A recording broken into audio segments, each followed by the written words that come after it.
আজকের ব্রাইড নাকি বিয়ে করার পর নির্লজ্জ হয়ে গেছে। এ মা, এটা কি শোনার কথা? তাও আবার শ্বশুর বাড়ির লোক অভিযোগ করলো। আজকে আমার লোকেশন ছিল মুরারোয়ে। টাইম মতো লোকেশনে আসার পর ব্রাইডের সঙ্গে দেখা হয়ে গেল। ঘোমটা নিয়েছিল? হ্যাঁ, কিন্তু আমার মাথায় বেশিক্ষণ ঘোমটা থাকেনি। এই যে নির্লজ্জ বউ আমাদের। হ্যাঁ, ও আমাকে বারবার বলছে একটু এরকম ভাবে নিয়ে, ঠিক কোথায় ছিল এরকম ভাবে নিয়ে একটু এরকম করতে। নতুন বউ লাগে, আমার ঘোমটা নেওয়া হচ্ছিল না। নতুন বউ লাগছে তবে সিঁদুর পরে, ভালো লাগছে, সুন্দর লাগছে।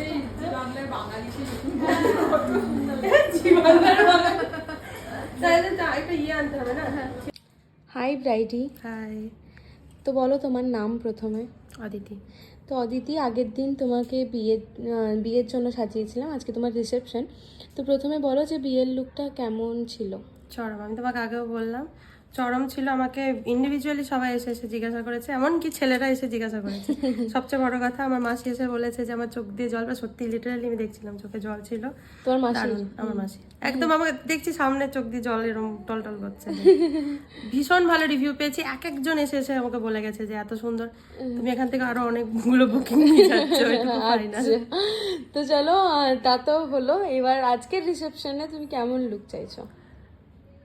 একদম সফট ন্যাচারাল, মানে আমি মেকআপ করেও আগের দিনই বললাম, মেকআপ করে যেন মনে আমি একটু মেকআপ করিনি। আর আমি ওপেন হেয়ার রাখবো। আচ্ছা, বাকিটা তোমার ইচ্ছা। আচ্ছা, তো চলো দেখা যাক যে কেমন লুক ক্রিয়েট করি। ভিডিও শুরুতে যেই কথাগুলো বললাম কেউ আবার সিরিয়াসলি নিও না, আমরা জাস্ট মজা করছিলাম। তো যাই হোক, আমি এখন ওর মেকআপটা করতে শুরু করে দিয়েছি। ওর টেস্ট বারটা আমি বুঝে গেছিলাম, কারণ বিয়ের দিন সাজানোর টাইমেও ও আমাকে একই কথা বলেছিল যে একদম যেন মেকআপ বোঝা না যায়। তো সেই রকমভাবেই আমি ওর বেস মেকআপ করে নিয়েছিলাম। আই মেকআপটা করেছিলাম একটু আলাদা রকমভাবে, ছোট্ট একটা কলকা চেয়েছিল সেটাই করে দিয়েছিলাম। তার সঙ্গে সঙ্গে হেয়ার স্টাইলটাও ওপেন রেখেছিলাম। কিন্তু হেয়ারেও ও কিন্তু খুব বেশি ফোলা বা কোনো রকম কোনো অ্যাডভান্স হেয়ার স্টাইলিং পছন্দ করে না। তাই আমি ওর মনের মতো করে কাজটা করেছিলাম। তোমরাও যদি কেউ আমার কাজ পছন্দ করে থাকো আর আমাকে বুকিং করতে চাও, তাহলে স্ক্রিনে দেওয়া নাম্বারে আমার সঙ্গে ডিরেক্ট কল করে নিতে পারো। তো যাই হোক, গল্প করতে করতে কিন্তু আমার আজকের এই ব্রাইডের অলমোস্ট মেকআপ ডান হয়ে গেছিলো। তারপর শাড়ি, জুয়েলারি সব কিছু পরিয়ে আমি ওর ফুল লুকটাও তোমার সঙ্গে শেয়ার করব।